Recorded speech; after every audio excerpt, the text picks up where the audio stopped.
Welcome to XR Frontier, and my name is Jurgen Moors. And today we will focus a little bit more on augmented reality. For those who watched last time, we talked about the general word, extended realities, and we told you there are three major technologies in there. On the one hand side, augmented reality. In the middle, we had mixed reality, and on the other far side of the spectrum with virtual reality. Like I said, today we focus on augmented reality, meaning we're going to augment our true physical reality a little bit. Last time we gave the example of Pokemon Go, where we added something that was more from the gaming industry that we saw something happen, but it can happen in any industry. We can always add something virtual to our physical world if we talk about augmented reality. Now, one big benefit of augmented reality is that in the meantime, you can use a smartphone, you can use a tablet, or you can use special augmented reality glasses to activate this. Yeah? Meaning it is very easy to use, and because most of us actually have a phone or a tablet, and some people also already have the augmented reality glasses, you can see that for most of us, augmented reality is within reach. It is there.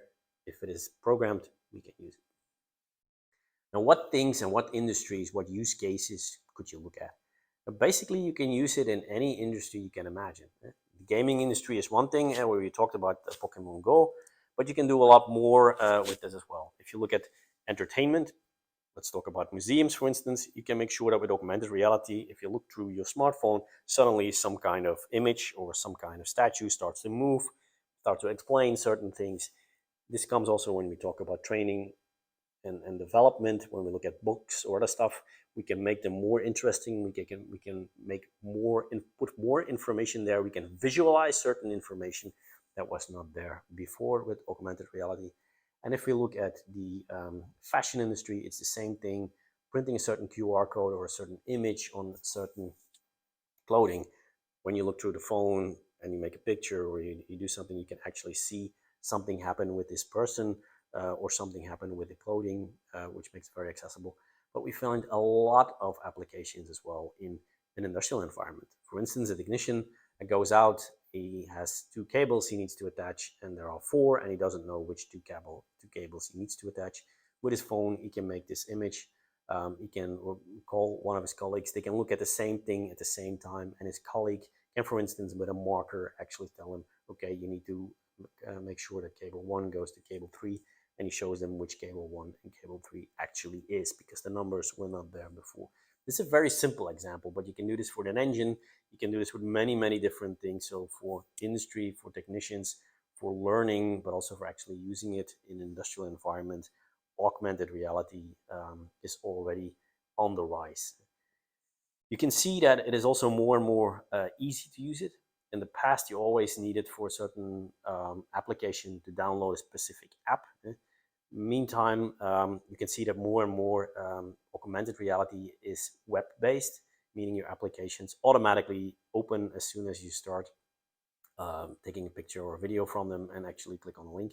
And it makes it very easy and accessible for all of us. And it also makes sure that the penetration for an augmented reality is getting more and more into a daily life. And you will see that in the next year and a half. I think augmented reality will become very, very popular, not only in our daily lives, but also in our professional lives. When we look at whether it's been looking at from a marketing point of view, from a technician point of view, from a teaching point of view, I think augmented reality is here. It has entered the door. It's in our houses, and it will not so easily leave. So thank you very much. That was it for augmented reality. See you soon in our next episode from the XR Frontier. Next time we will go a little bit deeper in the virtual reality. Hope to see you soon, but don't forget, follow us on YouTube, on LinkedIn, or on Instagram. And never forget, if you liked it, you have these thumbs, use them. See you next time. Bye-bye.